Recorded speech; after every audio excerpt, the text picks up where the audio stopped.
Assalamu alaikum, dear students. I am again coming here the topic, and that topic is related to acceleration. But dear students, today I am going to discuss here non-uniform acceleration. Dear students, I have already discussed uniform acceleration, equations related to uniform acceleration, and also I have studied graphs related to uniform acceleration. And dear students, I have solved so many numericals related to uniform acceleration. But dear students, today I am going to discuss here non-uniform acceleration. What is this and where it is, where we find this non-uniform acceleration? Okay, and I will also explain this in terms of graph. And dear students, I will solve finally here numericals related to non-uniform acceleration so as to get clarity, so as to have clarity about non-uniform acceleration. Okay, dear students, I am starting here non-uniform acceleration, and meantime I will discuss here average acceleration and I will discuss here instantaneous acceleration. Okay, very nice, dear students. तो मैं start करूंगा बेटा. तो यहाँ आज का topic जो है that is part fourth of the acceleration. लेकिन आज के टॉपिक में चर्चा होगी नॉन यूनिफॉर्म एक्सेलरेशन के बारे में. देखो बेटा क्या है. See dear students, when acceleration is said to be non-uniform, देखो बेटा क्या है. When a body moves such that equal changes in velocities are not taken place in equal intervals of time, or unequal changes in velocities are taken place in equal intervals of time, then at that time we can say that this acceleration is non-uniform. Simply don't take this, we can say like this. A is here non-uniform. ये लिखेंगे बेटा. देखो कैसे. Better way is to explain like this. Better way. देखो बेटा better way क्या है. Better way to explain is like this. A is a vector quantity because acceleration is a vector quantity, so it has both magnitude. इसका बेटा magnitude भी होता है और इसकी बेटा यहाँ इसकी डायरेक्शन भी होती है, acceleration की डायरेक्शन भी. ठीक है ना. देखो बेटा क्या है. अगर एक्सेलरेशन का मैग्नीट्यूड चेंज हो जाए तो एक्सेलरेशन चेंज हो जाएगी. अगर एक्सेलरेशन का खाली डायरेक्शन चेंज हो जाएगी तो बेटा एक्सेलरेशन चेंज हो जाएगी. और बेटा अगर दोनों if both magnitude as well as direction of velocity changes, then we can say velocity can change. So velocity can change three ways. So velocity can become non-uniform by three ways. पहला तरीका क्या है बेटा. पहला तरीका, the first way is if magnitude of A changes. If magnitude of A vector changes. ठीक है ना. पहली बात. दूसरी बात बेटा, if direction of A changes, then we can say that acceleration has changed because acceleration is a vector quantity. Acceleration क्या होता है बेटा. Vector. So vector can get changed by three ways. Either magnitude, either its magnitude can change, so acceleration can change, or just direction can change, so acceleration can change because it's a vector quantity, or both magnitude as well as direction may change. When this both changes, both magnitude as well as direction of acceleration changes, we can see at that time that acceleration is non-uniform. Third case बेटा क्या है. Both magnitude as well as direction changes. As well as direction changes. अगर both दोनों magnitude as well as direction change हो जाएगी तो हम ये कहेंगे कि acceleration is non-uniform. ठीक है ना. Okay, very nice. देखो बेटा क्या है. Now where we find this? ये कहाँ हम देखते हैं बेटा. ये where we apply this and where we found this. हम ये कहाँ पाते हैं, कहाँ यहाँ देखेंगे. Where we see these things here. देखो बेटा क्या है. सी ओके वेरी नाइस. ये डिस्कस करेंगे, लेकिन ये लिख लिया आप लोग. लिख लो ये बेटा नॉन यूनिफॉर्म क्या होती है. देखो बेटा, लेकिन ज्यादा जो सिलेबस है ना आपकी, ज्यादा सिलेबस है यूनिफॉर्म एक्सेलरेशन. याद रखो बेटा, क्योंकि इक्वेशंस ऑफ मोशन जो हमने पढ़ी, v is equal to u plus at, बेटा हमने पढ़ी s is equal to ut plus 1/2 at square, और बेटा हमने पढ़ी v square minus u square is equal to 2as. तो ये किसके लिए वैलिड है. व्हेन एक्सेलरेशन इज यूनिफॉर्म और कांस्टेंट है.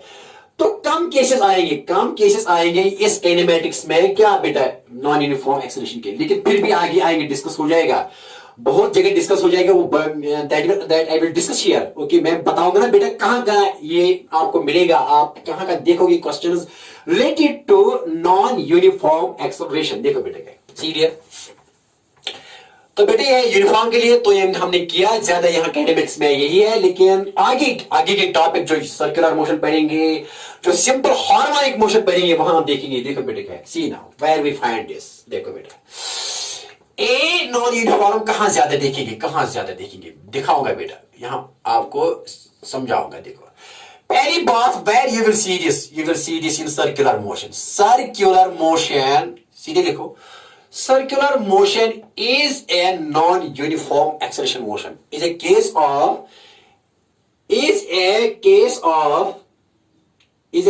बेटा ये है, is a case of non-uniform acceleration। ठीक है ना, सर्कुलर दिखाएंगे, समझाएंगे, जबरदस्त पॉइंट है। जो दूसरा पॉइंट बेटा डिस्कस हो जाए यहां करूंगा बेटा, the second point that I am going to discuss बेटा यहां, that is oscillatory motion. Oscillatory motion में, ऑसिलेटरी मोशन इन दोनों में बेटे क्या है, इन दोनों जबरदस्त है ये दोनों टॉपिक्स। सर्कुलर मोशन चाहे यूनिफॉर्म सर्कुलर मोशन हो बेटा, चाहे नॉन यूनिफॉर्म सर्कुलर मोशन हो, दोनों सूरतों में ए नॉन यूनिफॉर्म है। दिखाएंगे कैसे। अगर ऑसिलेटरी मोशन है, ऑसिलेटरी मोशन ये होती है टू एंड फ्रो मोशन, ये पढ़ेंगे ज्यादा हम एसएचएम में, जब वेव्स एंड ऑसिलेशंस एक टॉपिक है यहां सेकंड टर्म में। SHM means simple harmonic motion बेटा, वहां भी सिंपल हार्मोनिक मोशन एक चैप्टर है, जबरदस्त चैप्टर है टर्म बी में, वहां पढ़ेंगे, वहां देखेंगे बेटा कि एक्सेलरेशन इज नॉन यूनिफॉर्म। लेकिन काइनेमैटिक्स में ज्यादा केसेस जो आएंगे that is acceleration is uniform. Okay very nice, बात आई समझ में, पहले समझ लो पहले, फिर न्यूमेरिकल कर लो, फिर बेटा यहाँ बेटा जो है ना आगे जो क्वेश्चंस है, क्वेश्चन समझने से पहले, कोई भी टॉपिक समझने से पहले इसका सेंट्रल थीम पता होनी चाहिए। ठीक है ना, इसका क्रैक्स पता होनी चाहिए। देखो बेटा क्या है, तो ऑसिलेटरी मोशन और सर्कुलर मोशन दोनों क्या है, both are non uniform acceleration cases, non uniform acceleration cases. दिखाइए कैसे, देखो बेटा क्या है, see the here. Okay very nice. तो अभी मैंने सर्कुलर मोशन नहीं यहां स्टार्ट किया, जो भी स्टार्ट करेंगे वहां भी ये डिस्कस हो जाएगा कि how it is non uniform, लेकिन थोड़ा थोड़ा बताएंगे, और ऑसिलेटरी मोशन में भी थोड़ा बताएंगे, न्यूमेरिकल के जरिए बताएंगे यहां, लेकिन ज्यादा डिस्कस नहीं करेंगे क्योंकि यहां एक चैप्टर है सर्कुलर मोशन। रोटेटरी मोशन में ये रोटेटरी मोशन और सर्कुलर मोशन, तो इन दोनों में क्या इज नॉन यूनिफॉर्म डिस्कस हो जाएगा रोटेशनल डायनेमिक्स में। ओके, ऑसिलेटरी मोशन एक सिंपल हार्मोनिक मोशन में वहां ए नॉन यूनिफॉर्म, वहां बेटा क्लियरली आपको पता चलेगा कि how acceleration is non uniform, लेकिन थोड़ा थोड़ा बताएंगे। हमने यहां प्रोजेक्टाइल मोशन पढ़ी, लेकिन there is a uniform acceleration case, क्योंकि जी वहां कांस्टेंट रहता है ना बेटा, acceleration due to gravity, because projectile motion हमने पढ़ी ऑलरेडी। इस प्रोजेक्टाइल मोशन में क्या कांस्टेंट रहता है बेटा, जी कांस्टेंट रहता है, इसलिए मैंने पहले पढ़ा वो। कोई कहता है क्या आज उठाया ये एक्सेलरेशन, अरे देखो मैं किस तरीके से पढ़ाता हूं, गोइंग टू सिस्टमैटिक बेटा, ठीक है ना। तो प्रोजेक्टाइल मोशन था यूनिफॉर्म एक्सेलरेशन केस, वो हमने खत्म किया था ना बेटा। लेकिन सर्कुलर मोशन और ऑसिलेटरी मोशन क्यों मैंने बैच में उठाया, क्यों बेटा, क्योंकि ये दोनों केसेस है नॉन यूनिफॉर्म। ये पढ़ेंगे रोटेशनल डायनेमिक्स में भी, लेकिन यहां भी पढ़ेंगे न्यूटन्स लॉज में भी पढ़ेंगे ये, और यहां भी पढ़ेंगे काइनेमैटिक्स में, लेकिन ये नॉन यूनिफॉर्म एक्सेलरेशन केस है।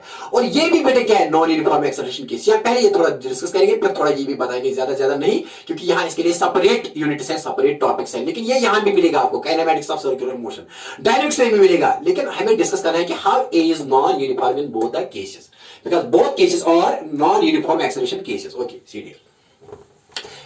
Okay, see here. देखो बेटा क्या, see now यहाँ बेटा थोड़ा सर्कुलर मोशन के बारे में बताएंगे, यूनिफॉर्म सर्कुलर मोशन। देखो बेटा क्या है, यूनिफॉर्म सर्कुलर मोशन पढ़ने काइनेमैटिक्स में, uniform circular motion, see here. Dynamics में भी पढ़ेंगे, चाहे सेपरेट पढ़ेंगे, लेकिन काइनेमैटिक्स का पार्ट सेपरेट पढ़ना है और डायनेमिक्स का पार्ट सेपरेट पढ़ना है इस यूनिफॉर्म सर्कुलर मोशन का, ठीक है ना। देखो बेटे क्या है, अगर यूनिफॉर्म सर्कुलर मोशन भी हो, इसमें भी a does not remain constant. Simple मैंने बताया है, थोड़े पहले टॉपिक में थोड़ा इसके बारे में मैंने चर्चा की थी बेटा। देखो बेटे क्या, अगर यहाँ सिंपल तरीके से यहाँ मैंने कोई यहाँ ओ बेटा यहाँ और है, तो यहाँ पार्टिकल ऐसे सर्कुलर कर रहा है ऐसे बेटा। See dear students, here the velocity at any point here students is given by the tangent drawn at that point. So if a body is here at point P, the tangent drawn at point P will give the direction of velocity at point P, इस direction देगी, ठीक है ना। अगर यहाँ बेटा ये ऐसे चलती है ना in anticlockwise direction in circular motion of radius R, कोई particle of mass m, suppose it reaches at point q, तो पॉइंट q पर वेलोसिटी क्या होगी, that you have to draw tangent at point q and that tangent will give the direction of velocity at point q. So vq is here velocity because it is along the direction of tangent at point q. अगर कोई बताएगा आपको यहाँ इस p q यहाँ कोई point r लो, तो r पर वेलोसिटी क्या है, इंस्टेंटेनियस वेलोसिटी क्या है, तो बेटा आप क्या करोगे, यहाँ एक टेंजेंट डालोगे, that tangent will give you the direction of here बेटा ऐसे डायरेक्शन ऑफ क्या देगा, डायरेक्शन ऑफ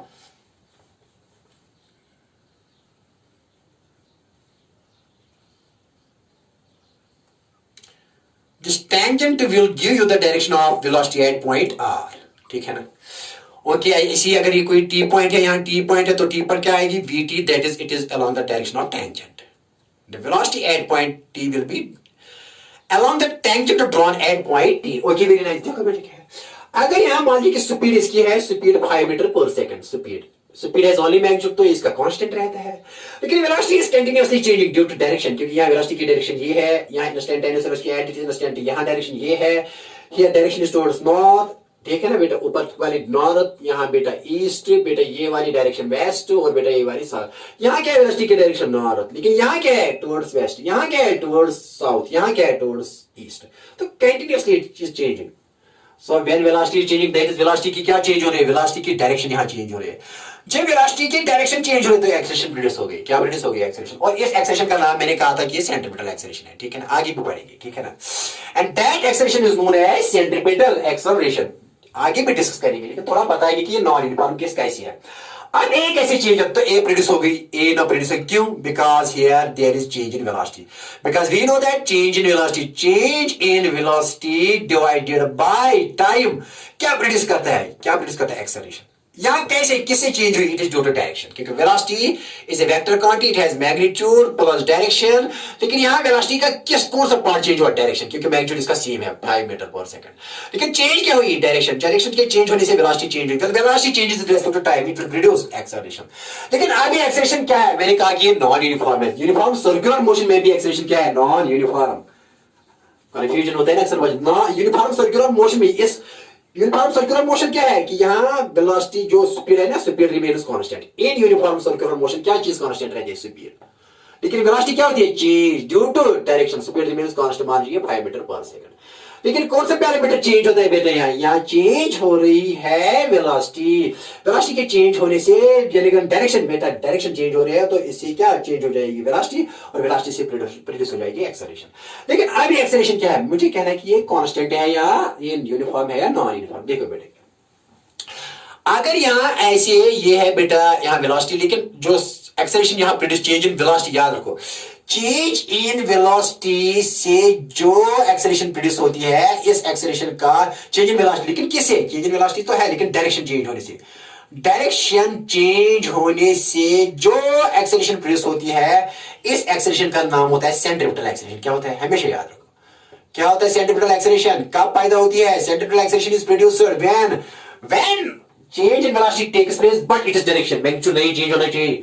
कैसे चेंज होती है, कैसे प्रोड्यूस होती है acceleration, centripetal acceleration is produced due to change in velocity, लेकिन वेलोसिटी का क्या चेंज हो रहा है, डायरेक्शन वाली, मैग्नीट्यूड चेंज नहीं हो रहा है, तो यहाँ सेंट्रीपिटल एक्सेलरेशन ऐसी है, it is directed towards centre, जहां सेंट्रीपिटल फोर्स हो, यहाँ ये दिखाएंगे आगे बेटा, यहाँ ऐसी, यहाँ बेटा क्या है सेंट्रीपिटल फोर्स, यहाँ एसी क्या है बेटा टुवर्ड्स सेंटर, यहाँ भी एसी क्या है सेंट्रीपिटल एक्सेलरेशन टुवर्ड्स सेंटर, यहाँ भी टुवर्ड्स सेंटर, यहाँ भी टुवर्ड्स सेंटर, यहाँ भी टुवर्ड्स सेंटर। देखो बेटा here it is continuously changing, see it here, at point P the direction of centripetal acceleration is towards west, but at point Q the direction of centripetal acceleration is towards south, but at point R the direction of centripetal acceleration is towards east, but at point T the direction of centripetal acceleration is towards, although it is towards the center, लेकिन यहाँ है क्या direction, towards north, so the direction of acceleration here is continuously changing. When centripetal acceleration is continuously changing direction, we can say that it is non-uniform acceleration case. क्या है, क्यों A क्या हो रही है, A does not remain here constant, क्यों क्या change होता है, यहाँ डायरेक्शन हो रही है, direction of AC changes, AC means centripetal acceleration changes continuously, in a uniform circular motion, in a uniform circular motion. तो कोई बताएगा आपको क्या uniform circular motion accelerated motion है या नहीं है, लेकिन यूनिफॉर्म एक्सेलरेटेड मोशन है या नॉन यूनिफॉर्म, तो आप कहेंगे कि नॉन यूनिफॉर्म है, नॉन यूनिफॉर्म, ठीक है ना। क्या है? Uniform circular motion is a, यहां लिखेंगे is a non uniform accelerated motion, is a non uniform accelerated motion. ये याद रखो। अरे अक्सर बच्चों को पता नहीं होता कि हम पढ़ते क्या और पढ़ना क्या है, ये तो प्रॉब्लम है, ये तो प्रॉब्लम है कश्मीर के बच्चों की, इसीलिए स्कोर कम हो रहा है नीट और जेईई में फिजिक्स का। लेकिन इतनी टफ नहीं है physics, it is very very scoring subject and very very exciting and beautiful subject. बहुत अच्छा सब्जेक्ट है फिजिक्स, लेकिन किसके लिए? नीट और जेईई क्वालिफाई करने के लिए। लेकिन थोड़ा समझ लो, आसान है। क्या मैंने लिखा? Uniform circular motion is a case of non uniform accelerated motion है, लेकिन यूनिफॉर्म है नॉन यूनिफॉर्म? नॉन यूनिफॉर्म क्यों? क्योंकि direction of AC that is centripetal acceleration की डायरेक्शन इज टुवर्ड्स सेंटर। यहां टुवर्ड्स, अगर यहां सेंटर लेंगे पी पर ऐसी होगी, यहाँ के ऊपर टुवर्ड्स सेंटर ऐसी, यहाँ ऐसी होगी, यहाँ इस पॉइंट पर ऐसी होगी। तो यहाँ अगर इस पॉइंट पर तो ये यहाँ ईस्ट, अगर यहाँ इस पॉइंट पर तो यहाँ साउथ, अगर यहाँ इस पॉइंट पर तो यहाँ ईस्ट, यहाँ इस पॉइंट पर वेस्ट, लेकिन यहाँ इस पॉइंट पर वेस्ट, यहाँ इस पॉइंट पर ईस्ट, लेकिन इस पॉइंट पर क्या है? वेस्ट, ठीक है ना। लेकिन इस पॉइंट पर क्या है? इट इज टुवर्ड्स, इस पॉइंट पर it is towards okay east, east east, ठीक है ना। हाँ हाँ हाँ, देखो बेटे क्या है, इस पॉइंट पर इट इज नहीं ईस्ट नहीं, it is towards north. Centripetal acceleration velocity तो टुवर्ड्स बेटा ईस्ट है, लेकिन acceleration is towards north. So centripetal acceleration is towards the center. It is also what is centripetal? The acceleration that is directed towards the center and along the radius. Directed towards the center and along the radius. Directed towards the center and along the आगे बढ़ना है पढ़ेंगे, लेकिन थोड़ा यहाँ non uniform case आ गया। Discuss करेंगे, separate question है, सेपरेट करेंगे, डिस्कस करेंगे, लेकिन थोड़ा मैंने बताया कि it is non uniform case. Okay, very nice. तो पहली बात क्या है, क्या मैंने डिस्कस की? दैट क्या लिखा? ये लिखो, अच्छे तरीके से लिखो। क्या बेटा पहला केस क्या है? नॉन यूनिफॉर्म एक्सेलरेशन का पहला केस यूनिफॉर्मली, यहां important point, uniformly accelerated motion. ये लिखो बेटा, write down uniformly accelerated, uniform circular motion, uniform circular motion, uniform circular motion बेटा क्या होता है? Uniform circular motion is a case of non uniform accelerated motion, non uniform accelerated motion, ठीक है ना। That is acceleration non uniform accelerated motion, ठीक है ना बेटा। तो क्या लिखेंगे यहां? Here A does not remain constant. क्यों? क्योंकि ए की डायरेक्शन चेंज हो रही है। It is always towards the centre, it is towards the centre. लेकिन सेंटर का मतलब क्या है बेटा? यहां मैंने ये भी बताया कि अगर यहां इस पॉइंट पर it is towards the centre, पर यहां क्या टुवर्ड्स? It is waste. लेकिन अगर यहाँ इसकी एसी यहाँ ऐसी, अगर इस पॉइंट पर एसी तो एसी यहाँ इट इज टुवर्ड्स बेटा ये साउथ। अगर इस पॉइंट पर तो यहाँ ऐसी डायरेक्शन तो क्या? East AC. तो अगर बेटा इस पॉइंट पर देखेंगे, इस पॉइंट पर तो ये क्या है? It is towards north. So AC is changingly, it is direction changes. A is direction इसकी टुवर्ड्स सेंटर है, but it is continuously changing, it is continuously because क्यों? The direction of A is continuously changing. The direction of A is continuously changing. तो बेटा अभी खुद फैसला करो। Changes continuously, is continuously changing, ठीक है ना। Okay, very nice. क्यों? The direction of A is continuously changing. इसीलिए क्या मैग्नीट्यूड चेंज नहीं हो रहा है, और इसी एक्सेलरेशन का नाम पड़ता है कि डज नॉट रिमेन। यह है सेंट्रिपिटल एक्सेलरेशन, ठीक है ना। तो सेंट्रिपिटल एक्सेलरेशन बताइए, यूनिफॉर्म एक्सेलरेशन के नॉन यूनिफॉर्म। ओके, क्यों डायरेक्शन चेंज हो रही है? तो बेटे जो भी सर्कुलर मोशन है, क्या नॉन यूनिफॉर्म एक्सेलरेशन है कि या यूनिफॉर्म एक्सेलरेशन? Non uniform. अरे अब यूनिफॉर्म के लिए नॉन यूनिफॉर्म, तो नॉन यूनिफॉर्म के लिए ऑलरेडी है ही, क्योंकि जहां भी सर्कल हो रहा है वहां सेंट्रिपिटल एक्सेलरेशन है, और सेंट्रिपिटल एक्सेलरेशन क्या है? चेंज हो रही है। क्यों चेंज हो रही है? Due to direction. तो इसीलिए it is non accelerated. Acceleration does not remain constant. अच्छा, क्वेश्चन आगे पढ़ना है ना, बहुत ज्यादा पढ़ना है आगे इसके बारे में, बहुत ज्यादा। लेकिन यहाँ सिर्फ दिक्कत है कि लिख लो बेटा, लिख लिया। हाँ, अब दूसरा केस क्या है? दूसरा केस मैंने कहा कि नॉन यूनिफॉर्म केस का दूसरा केस है ऑसिलेटरी मोशन। क्या बेटे है? Oscillatory motion. क्या है दूसरा केस? Oscillatory motion. देखो बेटा, ऑसिलेटरी मोशन में भी क्या हो रहा है बेटा, अरे इसकी भी चेंज हो रही है डायरेक्शन। देखो बेटा क्या है, oscillatory motion is like this बेटा, अगर ये यहाँ कोई मास इसका एम, तो बेटा ये टू एंड ऐसे जा रही है।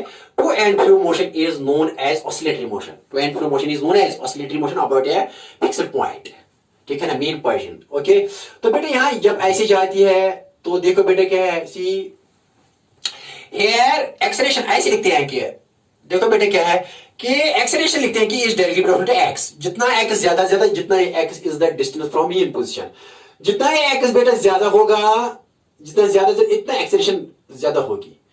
ए is directly proportional to x, आगे डिस्कस करेंगे, क्योंकि जितना ये दूर होगा इतना ये रेस्टोरिंग फोर्स इसको खींचेगा। जितना फोर्स ज्यादा होगा बेटा, क्योंकि force is equal to mass into acceleration, इतनी एक्सेलरेशन ज्यादा होगी। कि जितना आप यहां बेटा इसको यहां लेंगे ना, दूर जितना दूर लेंगे मेन पोजीशन से, इतना क्या आएगा ज्यादा, रेस्टोरिंग फोर्स। लेकिन रेस्टोरिंग फोर्स क्या होता है, एक्सेलरेशन, तो एक्सेलरेशन ज्यादा होगी, तो acceleration is directly proportional to x, ठीक है ना। जितनी लेंथ ज्यादा एक्सेलरेशन ज्यादा, जितनी लेंथ कम एक्सेलरेशन कम, तो acceleration is here proportional to x, so acceleration changes because it changes according to this, that is why in oscillatory motion that acceleration is changing also to it। देखो अगर यहाँ ये particle यहाँ है तो direction of acceleration is towards mean position, यहाँ ऐसी अगर यहाँ पहुंचा, अगर ये पार्टिकल यहाँ है तो यहाँ तो डायरेक्शन यहाँ है, तो यहाँ एक्सेलरेशन यहाँ इस डायरेक्शन में है, लेकिन यहाँ एक्सेलरेशन इस डायरेक्शन में, तो it is directed towards the mean position. तो अगर पार्टिकल यहाँ है, direction of acceleration is towards mean position, लेकिन अगर पार्टिकल यहाँ, तो direction of acceleration is towards mean position.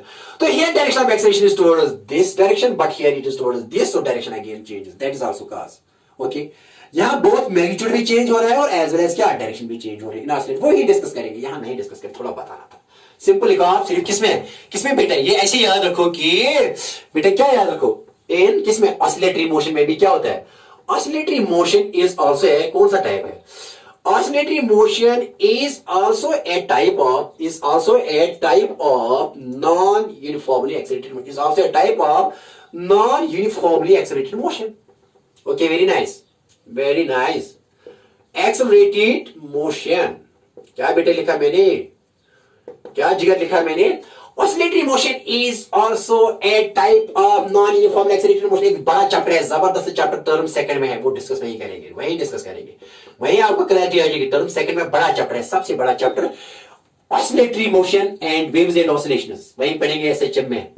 SHM जो है सिंपल हार्मोनिक मोशन है, एसएचएम सिंपल हार्मोनिक मोशन, वहां ए क्या है, a does not remain constant, change हो रहा है, कंटिन्यूअसली चेंज हो रहा है। Okay, very nice. लेकिन यहां मुझे कैलिब्स में ग्राफिकली दिखाना है, थोड़ा ग्राफ दिखाएंगे इसका, काइनेमेटिक्स के हिसाब से पढ़ेंगे, ये नहीं पढ़ेंगे, थोड़ा मैंने आपको बताया, थोड़ा बताया आपको, करेंगे साफ, हाँ सर ये लिख लो, इतना लिखो कि नॉन यूनिफॉर्म केस के दो है, क्या है, एक सर्कुलर मोशन और दूसरा oscillatory motion, both are non uniform accelerated motion, ठीक है ना, non uniform accelerated motion, acceleration है लेकिन नॉन यूनिफॉर्म है। Okay, very nice. लेकिन ज्यादा यहां क्या पढ़ा हमने, यूनिफॉर्म केसेस, ये कहां पढ़ेंगे, आगे वाले चैप्टर्स में, यहां भी थोड़ा पढ़ेंगे लेकिन ज्यादा डिस्कस होगी आगे वाले चैप्टर में, क्योंकि आगे बहुत ज्यादा पढ़ना है, नहीं करेंगे साफ। ओके, वेरी नाइस, ये आगे भी काम आएगी, इसीलिए बेसिक्स क्लियर कर रहा हूं आप लोगों का, बेसिक समझाता हूं। जितना मैं अच्छे तरीके से आपको काइनेमेटिक्स पढ़ाऊंगा, इतनी अच्छी तरीके से आप डायनामिक्स में स्ट्रांग हो जाओगे। Okay, very nice. देखो बेटा, आप क्या कर रहे हैं, लेट्स, आप मानेंगे केस यहां, तो ग्राफ के जरिए इसको एक्सप्लेन करेंगे, ठीक है ना। देखो बेटा क्या है, इसकी बेटा निकालनी है, जब कोई चीज नॉन यूनिफॉर्म एक्सेलरेटेड, जब भी कोई पार्टिकल या ऑब्जेक्टिव इज इन, जब भी कोई ऑब्जेक्टिव इज वेन कोई ऑब्जेक्टिव मोशन करता है इन नॉन यूनिफॉर्म एक्सेलरेशन, तो हमें इसका क्या निकालना है, एवरेज एक्सेलरेशन भी निकालनी है और इंस्टेंटेनियस एक्सेलरेशन भी निकालनी है। क्या निकालना है, एवरेज एक्सेलरेशन, क्या निकालना है, इंस्टेंटेनियस एक्सेलरेशन। ओके, देखो बेटा, तो हम पहले दिखाएंगे यहां, देखो हम निकालेंगे यहां पहले किसके लिए, नॉन यूनिफॉर्म के लिए, नॉन यूनिफॉर्म एक्सेलरेशन के लिए पहले क्या निकालेंगे, नॉन यूनिफॉर्म एक्सेलरेशन के लिए एक थर्ड केस निकालेंगे, दैट थर्ड केस इज, इसका निकालेंगे यहां एवरेज एक्सेलरेशन। क्या निकालेंगे, एवरेज एक्सेलरेशन कब जरूरत पड़ती है निकालने की, जब कोई यहां ऑब्जेक्ट मूव करता है विद नॉन यूनिफॉर्म एक्सेलरेशन। देखो बेटा क्या है, तो एवरेज निकालेंगे इसकी, that is also third type. कैसे निकालेंगे, देखो बेटा, suppose A particle is non uniform acceleration, लेकिन क्या निकालेंगे पहले, एवरेज, दूसरा क्या निकालेंगे, इंस्टेंटेनियस। याद रखो, नॉन यूनिफॉर्म के लिए क्या क्या निकालेंगे, क्या क्या निकालेंगे, याद रखो 2 पॉइंट डिस्कस करने हैं। नॉन यूनिफॉर्म तो मैंने डिस्कस किया थोड़ा थोड़ा, लेकिन इसमें क्या निकालेंगे आप, एवरेज एक्सेलरेशन, और इसमें क्या निकालेंगे, instantaneous acceleration. Average acceleration is total change in velocity divided by time. It is the change in velocity at any given instant of time. The change in acceleration at any given instant of time is known as instantaneous acceleration. देखो बेटे क्या है, serial ये आप discuss करेंगे। यहां suppose कोई body यहां स्टार्ट हो गई ओरिजिन से, with A does not remain constant, a constant नहीं है, okay. Let at here time t is 0 and after time let at time t1 its velocity is v1 and at time t2 its velocity is v2, but a is here, a does not remain constant, ठीक है ना, okay very nice. ये चलता है ऐसे along x-axis, let us see। तो इसके graph बनाएंगे बेटे, यहां समझाएंगे आपको, यहां a here does not remain constant, okay ना, वेरी नाइस।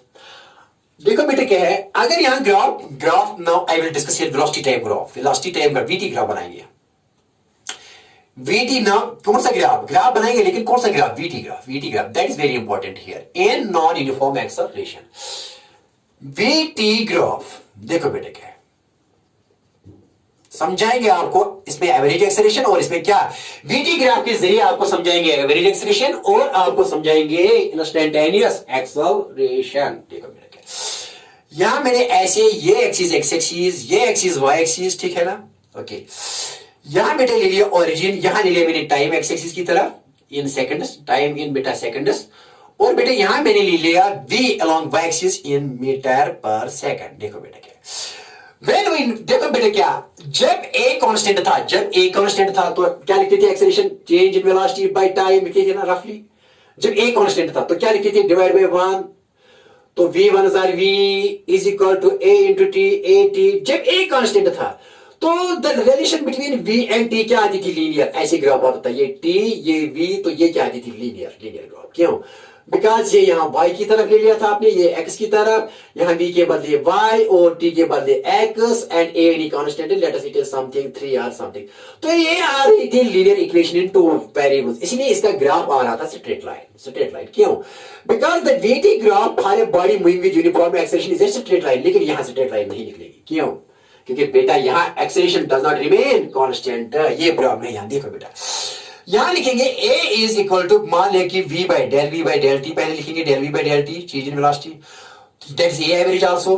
तो ये डेल v किसकी वजह रहेगी बेटा, यहां डिवाइड 1 करो, रफली लिखो a डेल t, तो a इज नॉट कांस्टेंट, तो यहां से स्ट्रेट लाइन नहीं आएगी स्ट्रेट लाइन, पहली बात। तो late us it is any करो, अब ये एनी करो, तो हम खुद मैंने बनाई करो, क्यों करो बनाई, क्योंकि ये स्ट्रेट लाइन नहीं निकलेगी।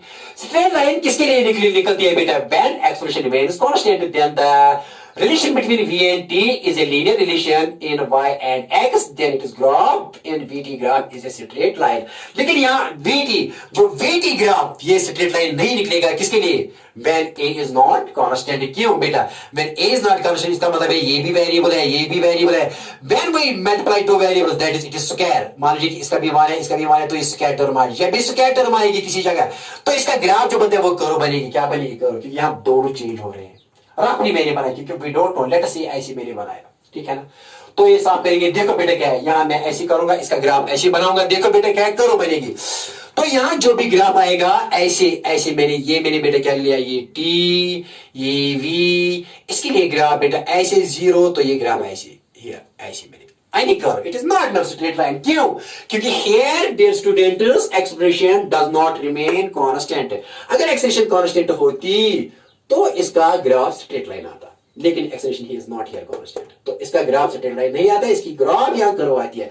अभी करो क्या है, देखो बेटा क्या है, सीरियर नाउ सीरियर, आपने यहां एवरेज, यहां लेट एट एनी टाइम, यहां मैंने ले लिया, यहां वेलोसिटी है, मान लीजिए इसी ग्राफ पर here time is 0 and here v is 0, क्योंकि बॉडी मैंने मान लिया, let us it start from initial velocity with, let's it is initial velocity is 0, okay.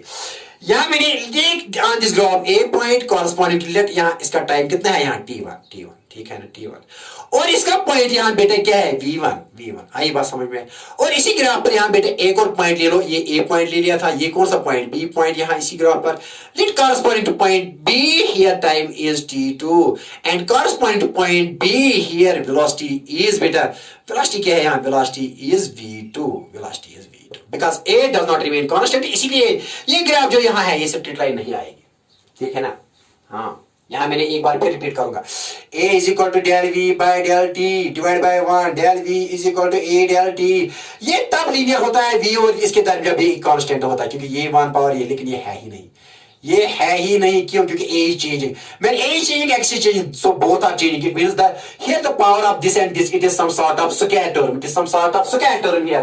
So when any one parameter is, अगर एक physical quantity is proportional to the square of the second, depends upon the square of the second, then it is graph is not a straight line, it is graph is just a curve, quadratic, just like quadratic, क्योंकि दोनों variable है, दोनों variable, ये भी variable है, तो दोनों का पावर आएगा। इसका मतलब है स्क्वायर की लिहाज से यहाँ कोई स्क्वायर लीव ये वेरी हो जाए तो इसका ग्राफ क्या आएगा बेटा, इसका ग्राफ आएगा बेटा कर्व। Okay, very nice. देखो बेटा सी डी एर ये साफ करेंगे साफ, हाँ सर कर लो साफ। देखो बेटे क्या है, देखो तो बेटा आप क्या है, आप एवरेज आप क्या निकालना है, what I have to find v average from this graph. इस ग्राफ में क्या निकाल, v average from the graph निकाले, V average निकाल है from the graph show,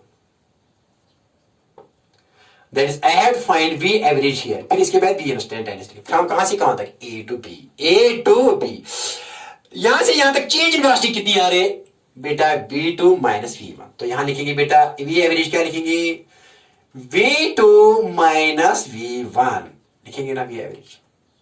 लेकिन टाइम चेंज कितना होता है, टाइम चेंज इन टाइम कितना है, change in time, total change in time क्या आएगा, यहां से यहां तक A टू B से, कहां से कहां तक मैंने लिया, A to B change in velocity क्या आ जाएगी, V2 minus V1 final minus initial, that is average velocity.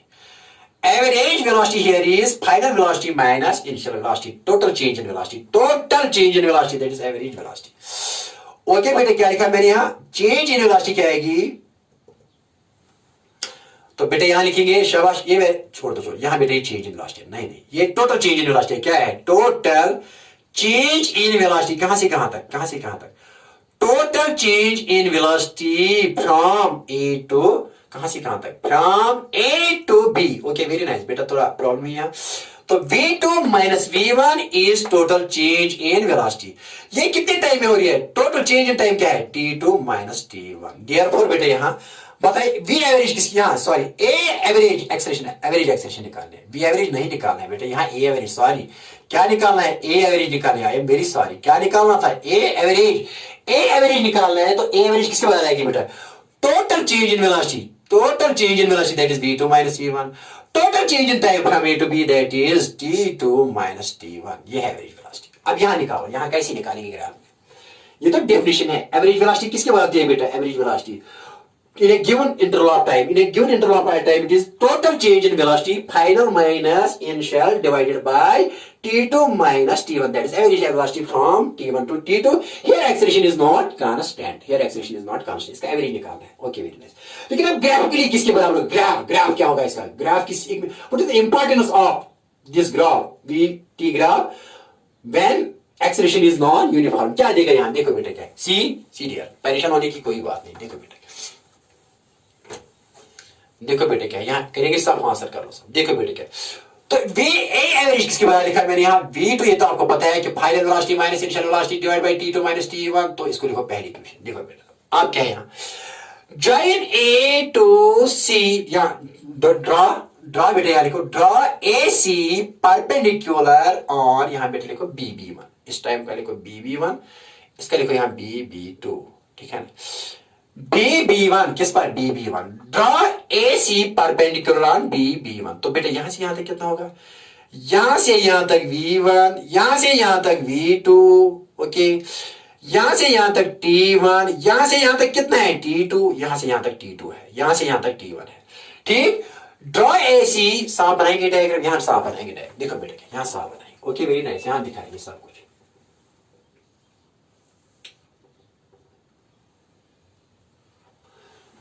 ये पॉइंट ले लिया ए पॉइंट मान लीजिए, ये पॉइंट बेटा ले लिया B point, corresponding to A here time is T1 and corresponding to B time is T2, corresponding to A velocity is V1 यहां से यहां तक and corresponding to B velocity is V2 that is from this to this, ये velocity यहां से यहां तक. Let this is BB1 और ये BB2, here velocity is up to this is V2 and let AA1 is T1 and AA2 is here T2. It is V1, AA1 is T1, AA1 is T1 and AA2 is V1. BB1 is V2 and BB2 is T2. ठीक हो. अब मैंने क्या किया बेटा, draw here, क्या लिखा मैंने, draw AC perpendicular on BB1. ठीक है ना बेटा, ओके, ये साफ करेंगे. हाँ, draw AC perpendicular on BB1. This is now 90. ये क्या है 90? Let this is here. देखो बेटा क्या है यहाँ, मान लीजिए कि यहाँ ये देखो देखो देखो ये भी किया, ठीक, चलो ओके, कोई प्रॉब्लम नहीं. यहाँ मैं ज्वाइन करूंगा, ज्वाइन A टू C. क्या करेंगे बेटा, ज्वाइन. अब इसके बाद क्या करो बेटा, join A to B, that is AB. Join करो AB, दैट इज वेलोसिटी कहां से कहां तक, T1 टू T2. ये दोनों पॉइंट ग्राफ में straight, this is not a straight line. अब ये स्ट्रेट लाइन बेटा क्या एंगल बनाएगी, किसके साथ, एक्स एक्सिस के साथ, टाइम एक्सिस के साथ. क्या बने, टाइम है इन सेकंड्स और बेटा ये वेलोसिटी है इन मीटर पर सेकंड, लेकिन किस एक्सिस की तरफ, ये वाई एक्सिस की तरफ, लेकिन ये एक्स एक्सिस की तरफ. ठीक है ना. तो यहां अब देखो किस ट्रायंगल में, इन राइट एंगुलर ट्रायंगल, किस ट्रायंगल में बेटा, बेस या एसीबी लिखो. ACB मतलब tan थीटा किसके बराबर आएगा, tan theta is equal to BC by AC. tan theta is equal to BC by AC. ठीक है ना. तो BC बाई AC, BC कितना है बेटा, अरे BC कितना है, BC यहां से यहां तक बेटा ये V2 है, ओके. यहां से यहां तक कितना है, यहां ये C पॉइंट है, यहां से यहां तक ये V1 है. बताओ तो क्या आएगा, BC is equal to V2 minus V1. V2 minus V1 divided by AC कितना है, AC is that is यहां से यहां तक, ये क्या होगा, T2 minus T1, क्योंकि AC किसके बराबर आएगा, A2 B1. AC लिखो यहां A2, ये बेटा A2 है यहां, A2 B1, लेकिन A2 B1 किसके बराबर है बेटा, यहां V2 minus V1, A2 B1 is equal to T2 minus T1. ठीक है ना. तो इसकी सेकंड लिखो, क्या लिखो, second from first and second, क्या आएगा, फ्रॉम फर्स्ट एंड सेकंड क्या आएगा बेटा, that is V average acceleration किसके बराबर आएगी, एवरेज बेटा ये आएगी, क्योंकि ये भी इसके बराबर है बेटा, ये यहां tan यहां बेटा ऐसे लिखो, ये tan थीटा था, tan थीटा है, ये tan थीटा किसके बराबर, V2 minus V1 divided by T2 minus T1. और ये भी किसके बराबर है, V2 minus V1 T2 minus T1 divided by 2. तो पहले फर्स्ट एंड सेकंड में क्या आएगा, दोनों, ये भी V2 minus V1 divided by T2 minus T1 और ये भी बेटा tan थीटा किसके बराबर, V2 minus V1 divided by T2 minus T1. तो फ्रॉम फर्स्ट एंड सेकंड क्या आएगा, A एवरेज किसके बराबर आएगी, tan थीटा, क्या आएगी, tan थीटा. वही बात समझ में. तो what is importance of PT graph here. The importance of this graph is that here the straight line joining from A to B between two pointers where time T1 where the velocities are V1 and V2. The average velocity between points A and B is given by the average velocity between two points A and B is given by the slope of this straight line from A to B. Slope क्या होता है इसका, that is tan theta. Okay, very nice. ये साफ करेंगे, हाँ sir करो साफ, ये बताएंगे बेटा क्या है, ये दिखाएंगे what this is. तो therefore बेटा यहाँ A एवरेज किसके बराबर है, A एवरेज बेटा यहाँ tan थीटा के बराबर है, क्या है, tan थीटा के बराबर. देखो बेटा अब क्या है, it means the slope of line, the slope of straight line joining किसको ज्वाइन कर रही है, joining A and B gives average acceleration,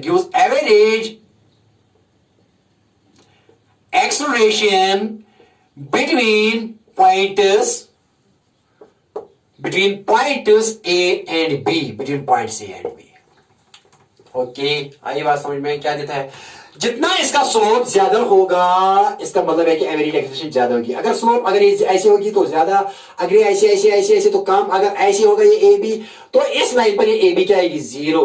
तो the slope of the straight line between points A and B will give me the average acceleration between points A and B in a given interval of time t2 minus t1. Okay, the slope of straight line AB, the slope of straight line joining A and B, that is AB, gives average acceleration between points A and B. So therefore average क्या लिखेंगे, average is slope of AB and that slope of AB is denoted by tan theta, that is the angle that is made by the straight line with the time axis. इसी का tan theta low and that tan theta gives slope, क्योंकि जितना ये tan theta ज्यादा हो जाएगा इतना slope ज्यादा, जितना थीटा ज्यादा इतना tan theta ज्यादा इतना slope ज्यादा। अगर थीटा कम तो slope कम, tan theta कम तो slope कम। तो अगर जितना ज्यादा ये होगा, लेकिन ये slope किस क्या देगा, ग्राफिकली क्या देता है, एवरेज एक्सेलरेशन क्या देता है। आई बात समझ में? हाँ सर आई। तो सीधे क्या लिखेंगे, अब डायरेक्ट में क्या लिखेंगे बेटा, यहाँ देखो बेटा क्या, A average between points T2 between points A and B क्या आएगी, V2 minus V1 divided by T2 minus T1 is equal to tan theta, और tan theta क्या होता है, slope of straight line AB। यह this is ये final में result है, ये this is final result here. Okay, very nice. Between points between times T1 to T2, between time T1 to T2 the average acceleration क्या है यहाँ, V2 minus V1 divided by T2 minus T। लेकिन graphically क्या है, it is the slope of the straight line AB joining point A and B in a given interval of time, and that slope of straight line gives us average acceleration between times T1 to T2। yeah, okay, total change in velocity बटा total time, total change in velocity बटा total time, total change in velocity बटा total time is acceleration in between points A and B in a given interval of time t2 minus t1। Straight line से देते हैं। और अगर ये circle है तो सर्कल के लिए कॉर्ड बनेगा। अगर हो सकता है कि ये कर्व सर्कल है तो सर्कल के लिए ए बी क्या बनेगा, कॉर्ड बनेगा। ठीक है ना, अगर ये सूरी नहीं है, लेकिन हो सकता है कि अगर बेटा ये ऐसे होगा सर्कल के लिए, तो सर्कल के लिए ए पॉइंट यहाँ अगर बी t1, यहाँ बेटा अगर t2, यहाँ बेटा अगर v1, यहाँ बेटा अगर v2, तो ये क्या होगा, सर्कल के लिए अगर सर्कुलर कर्व होती तो ये कॉर्ड होता। Chord, the slope of chord that it makes with the time axis gives average acceleration between points A and B during time interval t2 minus t1। ठीक है ना, एक कॉर्ड होगा सर्कल, अगर एक कर्व सर्कुलर होगी cord होगा तो ओके, वेरी नाइस। यहाँ ये जो है straight line A and B, आई बात समझ में? हाँ, रिपीट करूंगा। यहाँ कॉर्ड के लिए अगर सर्कुलर होगी, अगर सर्कुलर यहाँ बेटा देखो, अगर सर्कुलर ऐसी होती तो ये बेटा ऐसे ए पॉइंट, ये बेटा बी, अगर सर्कुलर, अगर ये सर्कुलर होता तो ये क्या होता है, इस वक्त ये कॉर्ड होता, कॉर्ड, इसको कॉर्ड कहते हैं। तो बेटा ये क्या है, ये यहाँ V1, मान लीजिए ये क्या है, ये V2, ये बेटा क्या है T1, बेटा ये यहाँ क्या है T2। तो ये कौन सा एंगल किसके साथ बनाया गया, टाइम एक्सिस के साथ। तो tan थीटा ऑफ जिस क्या देता, तो tan थीटा तो कॉर्ड, स्लोप ऑफ कॉर्ड किसका, कॉर्ड AB क्या देता है, एवरेज एक्सेलरेशन। क्या देता है, एवरेज एक्सेलरेशन, क्योंकि वो किसकी बात होती है, tan थीटा के बारे, किसकी बात, tan थीटा के बारे। और वो tan थीटा होती है V2 minus V1 divide by T2 minus T1। Okay, very nice. अगर ये करो सर्कुलर होगी, करेंगे साहब, हाँ सर करो साहब। अब बेटा इसके बाद क्या करेंगे, आप इसका इंस्टेंटेनियस निकालेंगे। इंस्टेंटेनियस, ये तो एवरेज है, अब क्या निकालेंगे ग्राफ के लिए, इंस्टेंटेनियस। देखो बेटा क्या इंस्टेंटेनियस ही निकलेगा, लास्ट में निकालेंगे। दूसरा यहाँ ग्राफ के लिए क्या निकालेंगे, instantaneous means any instant of time, it is not in a given interval of time, it is at a point. Actually वो भी इंटरवल होता है लेकिन इतना शॉर्ट होता है कि हम इसको पॉइंट कहते हैं मैथमेटिकली। इंस्टेंटेनियस assumption लेते हैं कि at that point, otherwise it is very short interval. Instantaneous acceleration क्या होती है, इंस्टेंटेनियस देखो बेटा क्या होती है, इंस्टेंटेनियस वो होती है बेटा a is equal to d by d t. क्या होती है, rate of change of velocity with respect to time is instantaneous acceleration. बेटा वो किसकी बात होगी, वो होगी limit delta v by delta t, but when limit delta t tends to 0। ठीक है ना, लेकिन ये क्या है, ये एवरेज एक्सेलरेशन है। ये क्या मैं लिख सकता हूं यहाँ ऐसी, बेटा देखो क्या है, सी डियर देखो बेटे क्या है, ए इंस्टेंटेनियस एक्सेलरेशन आएगी dv by dt limiting value del t tends to zero, लेकिन किसकी, ये चीज क्या है, ये है ए एवरेज, ए एवरेज। अगर ए एवरेज में limit delta T tends to zero, तो ये किसके बराबर बनती है, ये बनती है ए इंस्टेंटेनियस के बराबर, कि del v by del t होती है ए एवरेज। ये हमने निकाला ना बेटा, ए एवरेज होती है del v by del t, और यही होता है v two minus v one divide by t two minus t one. अगर ये limit del t tends to zero, यहां अगर ये लिमिट यहां से यहां तक डेल्टा टी है, ये डेल्टा टी है, और यहां से यहां तक कितना है delta v, v two minus v one is delta v, t two minus t one is delta t, यहां से यहां तक ये डेल्टा टी है, ठीक है ना। अगर delta T tends to zero, तो ये बी कहां पहुंचेगा, बी आएगा ये किस पर कोइंसाइड हो जाएगा, क्यू पर, ठीक है ना। समझाएंगे, देखो बेटा क्या यहां समझाएंगे, एक बार फिर समझाएंगे इसको इंस्टेंटेनियस के लिए। देखो बेटा सी टी एट, ओके वेरी नाइस। देखो बेटा क्या है, यहां मैंने ग्राफ ले लिया ऐसे, टाइम एक्सिस, यहां आगे बेटा ले ली वेलोसिटी एक्सिस, और बेटा मैंने ले लिया जीरो, ये ऐसे है ऐसे। देखो बेटा क्या है, समझाएंगे। अगर ये मैंने बेटा ले लिया ए पॉइंट, बेटा ये ले लिया बी पॉइंट, इसके लिए ये आपको पता है कि ये T1 है, और बेटा आपको पता है कि ये T2 है, यहां से यहां तक कितना होगा डेल टी, क्यों ये T2, ये T1, ये T2, तो बेटा ये क्या है यहाँ B1, यहां से यहां तक V1, ठीक है ना। तो बेटा ये क्या पॉइंट है, यहां से यहां तक V2, ठीक है ना। देखो बेटा क्या है, now if this is called और this is straight line AB, and that the tan theta of this will give us, बेटा क्या देगा, that will give us average velocity. लेकिन अगर ये B, if delta T tends to zero, ये B नीचे यहां आएगा बी यहां आएगा बी, क्योंकि डेल्टा टी, तो फाइनली यहां आएगा, तो that will give me the instantaneous velocity at point B. क्या देगा, व्हेन देखो बेटा, इफ लिमिट, यहां देखिए, if limit delta T tends to zero, then क्या बनेगा बेटा, यहां देखो, तो यहां V2 क्या आएगा, ये V2 क्या बनेगी, जीरो, तो बेटा देखो डेल्टा टी जीरो बनेगी। देखो बेटा क्या आएगा, देखो देन ऐसे देखो, B टेंड्स टू, B क्या आएगा, B tends to A, therefore हम लिखेंगे A इंस्टेंटेनियस किस पॉइंट पर, एट पॉइंट ए, क्योंकि ये जब ये डेल्टा टी क्या आएगा बेटा, zero zero zero zero zero zero, यहां जीरो जीरो, तो ये फाइनली बी किस पर कोइंसाइड हो जाएगा, B will coincide here on the point A. तो हमको क्या मिलेगा, हमको इस पॉइंट ए पर क्या मिलेगी, instantaneous velocity, instantaneous acceleration. A instantaneous at point A is equal to क्या आएगा बेटा, dv बाई dt, लेकिन वो क्या देगा, that will give the slope of, ये तो यहां स्ट्रेट लाइन का देता है, लेकिन यहां डालो एक टेंजेंट, क्या डालो बेटा, टेंजेंट, एंड वो क्या एंगल बनाएगा यहां theta, and that theta will, suppose ये फाई बनाता है यहां phi, and that tan phi will give, क्यों, क्योंकि जब ये स्ट्रेट लाइन ऐसे आएगी, छोटे छोटे बनेगी, छोटे छोटे, तो इस पॉइंट पर क्या बनेगी, तो ऐसे टेंजेंट बनेगा। यहां एक कॉर्ड था, लेकिन पॉइंट ए के लिए क्या बन गया, टेंजेंट, यहां टेंजेंट डालो, what angle it will make with the time axis, वो फाई से लिखो, और इसका टेंजेंट लो, इसका tan थीटा लो, और that will give me slope of this tangent at point A, and that tangent at point A will give me the instantaneous acceleration at point ए, ठीक है ना। काम आई बात समझ में बेटा, देखो समझाएंगे एक बार फिर। देखो बेटा क्या है, when limit delta t tends to zero, del v by del t is equal to d by dt, तो किस पर आएगा बेटा, यहां क्या हो जाएगा, यहां क्या, b tends to a, ठीक है ना। तो बेटा ये velocity at point b, यहाँ velocity at point b will tend to velocity at point a, ठीक है ना। तो बेटा देखो यहां क्या बनेगा, तो बेटा यहां draw tangent at the tangent at point A,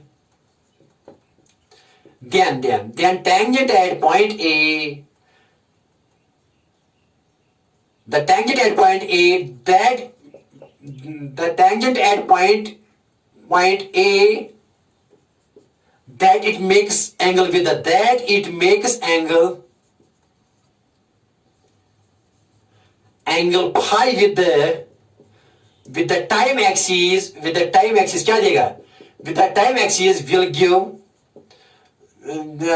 us क्या देगा, will give us instantaneous acceleration, that is मैं ऐसे लिखूंगा बेटा, A instantaneous is equal to tan theta, tan phi, क्योंकि ये भी आप किस पर कोइंसाइड हो जाएगा, यस A पर, तो ये कौन सा एंगल बनाएगा, ये टेंजेंट यहाँ, तो फाई, तो tan फाई, लेकिन यहाँ क्या लिखेंगे आप, यहाँ limit because limit delta T tends to 0, del v by del t किसके बराबर बनेगा बेटा, dv by dt. But this is rate of change of velocity at point A, and that rate of change of velocity at point A is given by tan phi, that is the tangent drawn at point A, that it makes angle phi और इसी का tan phi ले लो, and that tan phi will give you the instantaneous acceleration at point, किस point पर, at point A. Okay, very nice. कल कुछ numerical करेंगे related to this, और बेटा आज इतना ही. Wishing you all the best of luck. कल और भी डिस्कस करेंगे थोड़ा थोड़ा इसके बारे में.